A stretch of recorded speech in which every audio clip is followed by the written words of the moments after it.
Executive Vice President of Leger. Andrew, good morning. Merry Christmas.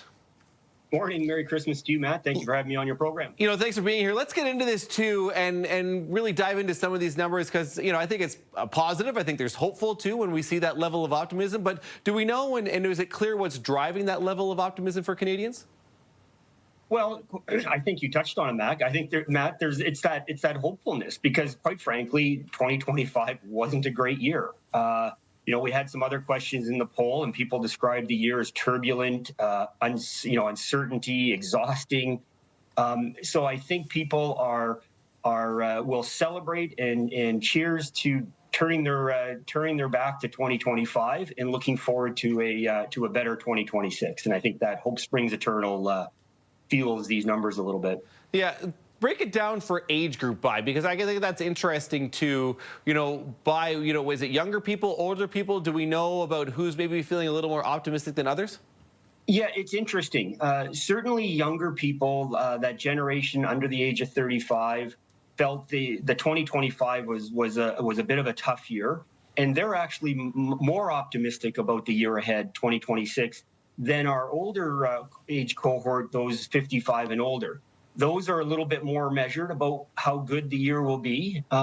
We also see a little bit of a gender difference. We see men are a little bit more optimistic about the year ahead compared to women. So there are a few interesting things. 2025, just with all the challenges with affordability and some of the housing, and then just the international climate that we're bombarded with almost a daily basis, I think there's a real sense that hopefully 2026 will be better. Mm-hmm. Any surprises from you from these questions or from this survey in particular, Andrew?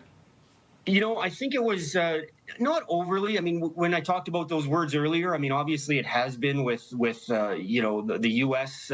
News coming from the new president beginning the year off last year, or the beginning of this year, and then a hard-fought federal election. I think certainly it was a turbulent year. I think that's a good word to describe it for a lot of Canadians, a lot of mixed emotions and pulled in different directions. And so, I found that good. I did find we had a question in here, Matt, about mental health.